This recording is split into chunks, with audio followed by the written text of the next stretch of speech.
साक्ष्य की जो है बरामदगी हुई है। और चलिए हम इस पर चर्चा की शुरुआत करते हैं। और चर्चा की शुरुआत करते हुए आपको बता दें, हमारे साथ आचार्य डीपी शास्त्री जी हैं, हिंदू धर्मगुरु हैं, वो भी हमारे साथ जुड़ चुके हैं। हाजी नाजिम जी है, प्रवक्ता है पीस पार्टी के, वो भी हमारे साथ जुड़ चुके हैं। और आप दोनों का ही हमारी इस चर्चा में बहुत बहुत शामिल होने के लिए शुक्रिया और स्वागत है। इसी के साथ सबसे पहले आचार्य डीपी शास्त्री जी, आपका हम रुख करेंगे।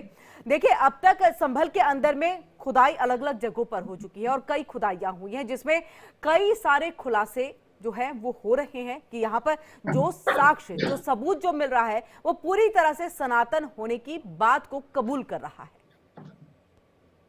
देखिए, ब्राह्मण सेवा संघ वृंदावन और भारत सदैव सनातन के लिए आदि अनादि अनामय अविचल अविनाशी अमल अनंत अगोचर अज आनंद राशि, ये अनादिकाल से ऋषि मुनियों की और सनातन की भूमि रही है। ये समयानुसार जैसे जैसे लोग आए हैं, इस तरह 1978 में 184 लोगों को, हिंदुओं को कत्लेआम करके सारा संपदा लूट लिया गया, उनकी सारी वस्तु ले ली गई, जमीन जायदाद ले लिया गया, जबरदस्ती घर मकान मस्जिदें बना दी गई। ये सरकार भी जानती है और आप हम सब जानते हैं। बल्कि संबल भगवान के कल्कि का अवतार का भूमि वेदों में है, पुराणों में है, वहां गंगा इत्यादि का वर्णन मिला है। विष्णु या शर्मा घर ब्राह्मण का जन्म होना है, ये भी मिला है। ये जितनी चीज मिल रही है सब धर्म प्रमाण से ही मिल रहा है। राजाओं की, अन्नदा रानियों की संपदा, ब्राह्मणों की देवालय, शिवालय, कूप, सब कुछ सनातन का एक प्रतीक है। ये पहले से था, आज भी और रहेगा, तभी तो भगवान आएंगे ना।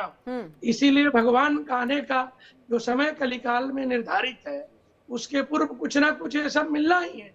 और ये हमारी चीज है, ये तो सबको मान लेना चाहिए कि भाई आप किसी हाजी नाजिम जी, हमारी चीज है, सबको मान लेना चाहिए। और आप कुछ करेक्शन भी कर रहे थे, 1971 बता रहे थे।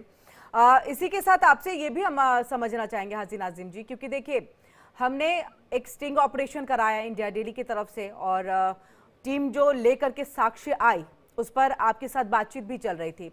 आप तब भी नहीं मान रहे थे, लेकिन अब जो साक्ष्य बरामद हो रहे हैं, अब तो इस बात को मानते हैं ना कि किस तरह से वहां पर हिंदुओं का पलायन हुआ, और वहां जो उनकी चीज थी, यानी कि मंदिर थे, कुएं थे, उन सबको ढक करके, बंद करके जो है वहां पर आप लोगों ने अपनी जगह बना ली।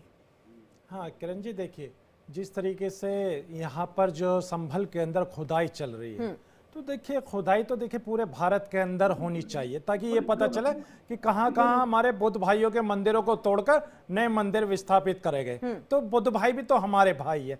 लेकिन यहाँ पर जो कह रहे थे, अभी इन्होंने 1971 की बात करी थी, जबकि वो घटना 1978 के है, तो मैं थोड़ा सा इसीलिए मैं बोल रहा था। और रही बात ये कि देखिए, हम जहां जहां पलायन की बात आती है किरण जी, तो वहां पर एक समुदाय के जो धार्मिक स्थल होते हैं, उनका कहीं ना कहीं इस तरीके का मामला सामने आता है। आप इसका जीता जागता आप देख लेना, हरियाणा के अंदर मस्जिदें हैं हमारी, और संभल की तो आप बात कर रहे हैं, और उसी के साथ मैं कहता हूं पंजाब के हरियाणा में कहा कि मस्जिद क्या बात करें, जहां पर पलायन हुआ और मस्जिद को तोड़ दिया गया, बताइए। हाँ सुन तो लीजिए किरण जी, मैंने वही तो कहा कि अभी देखिए संभल की बात हो रही है, तो यहाँ हरियाणा की भी मस्जिदों की बातें होनी चाहिए, जहां इलाके हैं झज्जर। हाँ, झज्जर इलाका है, बहुत सारे ऐसे जिले हैं जहां पर मस्जिदों के अंदर आज भी गाय और भैंस बांधी जा रही है। और पंजाब के भी ऐसे ही बहुत सारे जिले हैं जहां पर मस्जिदों पर कब्जा कर रखा है, जिसका जीता जागता प्रमाण एक तरनतारा के अंदर एक मस्जिद थी, जहां मैंने भी नमाज अदा करी। और अब में तो ऐसा तो नहीं है कि उसको बंद कर दिया गया, उसका पूरा नामो निशान मिटा दिया गया,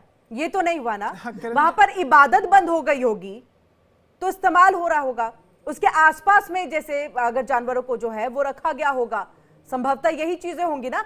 उसे दबा करके उसके ऊपर मंदिर तो नहीं बनाया गया ना। हाँ देखिए, अब देखिए मैं आ जाता हूँ, ये जो आप बार बार जो मस्जिदों के नीचे मंदिर तलाश करने की बात करी जा रही है, तो देखिए मुझे मुल्क के वजीर आजम का वो खूबसूरत सा बयान याद आ जाता, जो विदेश में जाने के बाद वो कहते हैं कि भारत बुद्ध की धरती है। हाँ, हम लोग मानते हैं कि भारत बुद्ध की धरती है।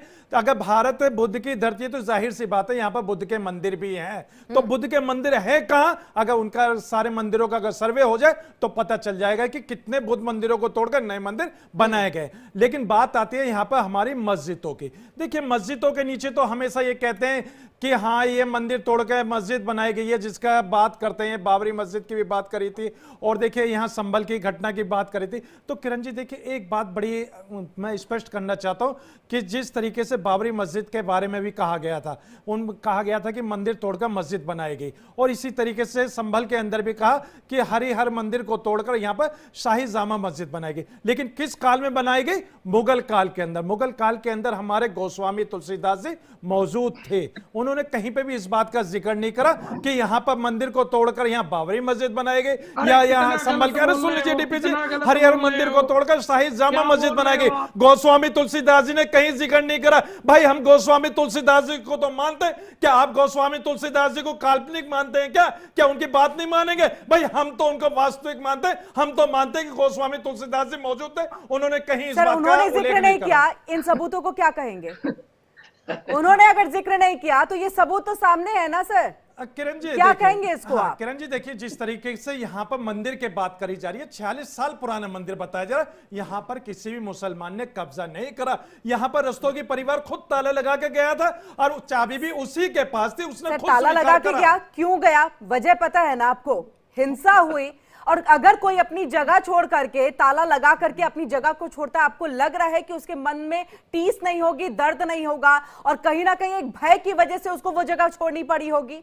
हाँ किरण जी देखिए टीस तो हमारे दिल के अंदर भी है, हमारे अंदर भी है, क्योंकि हमारे सुन लीजिए, क्योंकि बाबरी मस्जिद का जिस तरीके से फैसला है, तो सुप्रीम कोर्ट का फैसला किया आज भी हमारे दिल में, लेकिन हम संविधान स्वीकार किया था। लेकिन अरे सुन लीजिए डीपी शास्त्री जी, भारत की मस्जिदों में आप कितना भी हक जमा लेंगे, यहाँ मंदिर के ऊपर मस्जिद है, आप झूठ बोल रहे।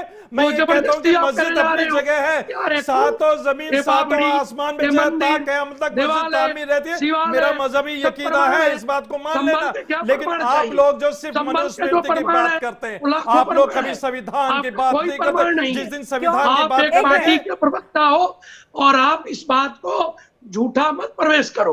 अच्छा मैं तो मानता हूं कि भारत बुद्ध की धरती है भाई, आप लोग नहीं मानते हैं? क्या बुद्ध भाइयों के मंदिरों को आप वापसी कर देंगे? ये बता दीजिए डीपी शास्त्री जी, ये बताइए बुद्ध भाइयों के मंदिरों को आपको लौटा देना चाहिए, बड़ा दिल करना चाहिए। लेकिन आप लोग तो सिर्फ और सिर्फ हमारी जो धार्मिक स्थल है सिर्फ उस पर नजर जमाए हुए, और देश के अंदर आप ये चाहते हैं कि भारत के अंदर जितनी मस्जिद है उनको आप घोषित कर दें कि ये मंदिर है। लेकिन आपका ये प्रोपगेंडा, झूठा प्रोपगेंडा नहीं फैल सकता, क्योंकि ये देश संविधान से चलता है। संविधान के तहत सबको अपनी आस्था रखने का पूरा हक है भाई। ठीक है, धनवान नहीं बन सकते हो। ठीक है, अगर सच्चाई है तो सामने है, पूरा सच्चाई सामने है। ठीक है डीपी शास्त्री जी, आप इस्लाम धर्म के पहले का सनातन है और सूर्य के चंद्रमा का प्रमाण है, पुराणों का प्रमाण है, या बद्रीनाथ, केदारनाथ, रामेश्वरम, द्वारिका, जगन्नाथ का प्रमाण है। आपका जन्म ही बहुत पीछे हुआ है। आप इस चीज को मानो कि हमसे गलती हुई, आपके किसी पूर्वजों से गलती है। महसूस करते हैं कि भारत की सरजमीन अगर मानिए मंदिर है तो मंदिर है, हम फक्र महसूस करते हैं कि भारत की सरजमीन में पैदा है और इंशाल्लाह यहीं पे मर भी जाएंगे। और हम लोगों का तो इतिहास है कि आप लोग हमारा इतिहास पढ़ते हैं, हम लोग तो इतिहास बनाने वाले थे, आप लोग हमारा इतिहास पढ़ते हैं। और बार-बार तो आप कह रहे हैं, आपको बता दूं, सुन लीजिए, जब आप बात करते हैं सनातन धर्म की, तो मैं आपको बता दूं मजहब इस्लाम के बारे में, अखंड भारत के अंदर बाबा आदम अलैहिस्सलाम आए थे इस्लाम को लेकर। इस्लाम की उत्पत्ति भारत से या अखंड भारत से, इस बात को भी आप थोड़ा दुरुस्त कर ले।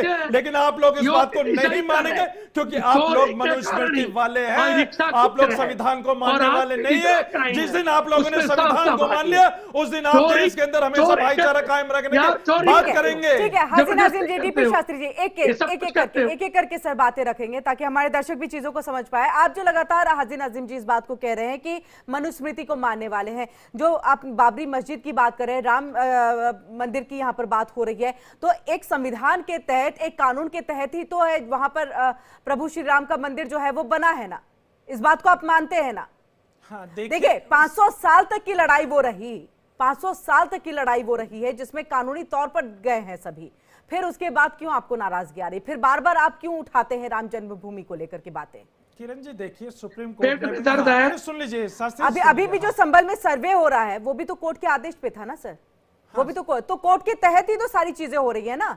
कानूनी तहत सारी चीजें हो रही हैं, फिर नाराजगी किस बात के लिए? मैं तो साक्ष्यों की बात कर रही हूं, क्योंकि अब तो आप मानेंगे ना कि वाकई संभल के अंदर में जिस तरह से हिंसा हुई, हिंदुओं का पलायन हुआ, तो उसके बाद जिस तरह का कब्जा हुआ है, तो इस पर सवाल खड़े हो रहे हैं। और देखिए, जिसकी जो चीज है क्या उसे मिलनी नहीं चाहिए, इस बात से इत्तेफाक रखते हैं या नहीं रखते हाजी नाजिम जी?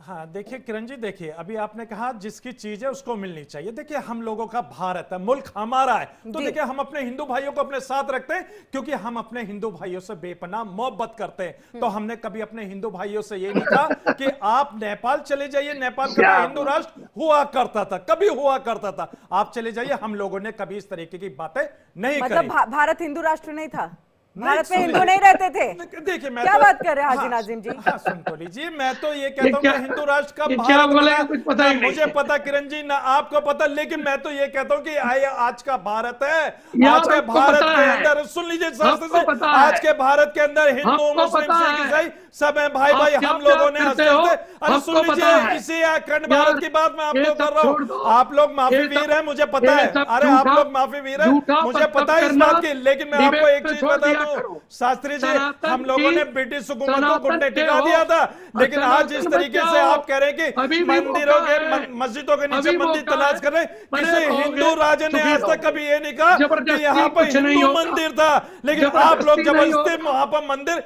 वो बना संभल- देते हैं। लेकिन हम संभल लोग आज भी इसी त्रेता बात को में करें भी था, कि वहां पर कोई द्वापर में मंदिर भी नहीं था, था, वहां मस्जिद कलयुग थी। में लेकिन भी आप है। जिस तरीके से और मस्जिद के सतयुग में नीचे भी मंदिर संभल तलाश रहा कर रहे हैं, बंद संभल कर की जो दीजिए ये भूमि है, देश को वो हिंदू देवताओं मुस्लिम की भाईचारे में ठीक है। हमेशा परमाणु रहने भूमि दीजिए। ठीक है, ठीक है। पुराणों डीपी की शास्त्री भूमि है। जी, डीपी शास्त्री जी, आरएसएस प्रमुख मोहन भागवत, उनकी तरफ से कई बयान आज के वक्त में जो है वो सामने आ रहे हैं। सीधे तौर पे उनका भी ये कहना है कि मंदिर मस्जिद का विवाद क्यों उठाया जा रहा है? देखिए, मोहन भागवत जी का अपना एक वक्तव्य है, वो राष्ट्रीय धर्म से हटके, हमारे सनातन धर्म से हटके उन्होंने वक्तव्य दिया है। वो बीजेपी के लिए दे, कांग्रेस के लिए दे, सपा के लिए दे, किसी पार्टी के लिए अपना दे, उससे सनातन का कोई हिसाब किताब नहीं बनेगा। सनातन का एक सिद्धांत है, शंकराचार्य जी, साधु संत समाज उसको खंडन किया है ना, इसीलिए खंडन किया है कि सनातन एक ऐसा हमारा आज के डेट में प्राचीन समय से, जो आप देखिए अगले वर्ष में 40 करोड़ लोग स्नान करने जा रहे हैं महाकुंभ में, और हम सब लोग स्नान करेंगे। पूरे विदेश में उसका संदेश जा रहा है। ये सनातन की धरोहर है। ये कह रहे हैं भाई मानते हैं, अरे यार कब भाई माने हो? अब भाई माने होता तो हाल ही नहीं होता, इतने हिंदुओं को पलायन होना, इतने लोगों को मारना। औरंगजेब के जितने भी वंशज हैं आज वो रिक्शा खींच रहे हैं और एक कर रहे हैं। योगी जी कह रहे हैं, क्यों कह रहे हैं? क्योंकि जहाँ सत्य नहीं है, धर्म नहीं है, ईमान नहीं है, उस चीज को आगे क्या होना है? आप किसी की संपदा लूट लोगे, किसी की संपत्ति ले लोगे, वो कितना दिन लेके रखोगे? कभी ना कभी सच्चाई आएगा, धर्म आएगा, युग आएगा, कालखंड का उदय होगा। कभी आप चित्रकूट गए हैं? अरे भाई सुन लीजिए, चित्रकूट गए हैं? अभी आपने औरंगजेब रहमतुल्लाह अलैह का नाम तो लिया। अरे सुन लीजिए, अभी मैं आपको सुन रहा था, आप सुन लीजिए। चित्रकूट गए हैं, चित्रकूट जाकर देख लेना। औरंगजेब रहमतुल्लाह अलैह ने 13 एकड़ जमीन दी थी बालाजी मंदिर बनाने के लिए। अपने याददाश्त से तरोताजा कर लेना। और दूसरी बात और बता दूं, औरंगजेब रहमतुल्लाह अलैह के टाइम में भारत सोने की चिड़िया था, और हमारे हिंदू भाइयों की आस्था जिसे कैलाश मानसरोवर कहते हैं, जो आज चाइना के अंदर वो औरंगजेब रहमतुल्लाह अलैह ने चाइना से लेकर भारत को दिया था हमारे हिंदू भाइयों की आस्था को। लेकिन आज बता दीजिए, हमारे हिंदू भाइयों की आस्था पर चाइना कब्जे कर बैठे। कहाँ हैं आप लोग? अरे भाई चाइना से क्यों नहीं लेते हमारे हिंदू भाइयों की आस्था? हम तो कहते हैं कि हम तुम्हारे साथ खड़े हुए, ले लीजिए ना। लेकिन आप लोग ये चीज नहीं लेंगे। आप लोगों को तो भारत के अंदर सिर्फ और सिर्फ एक नफरत का एजेंडा फैलाना, जिसके तहत आप पाते हो। आपको तो सिर्फ और सिर्फ मस्जिद के नीचे मंदिर तलाश करना है। अरे बंद कर दीजिए ना मेरे भाई। मैं तो कहता हूँ चाइना से हमारे हिंदू भाई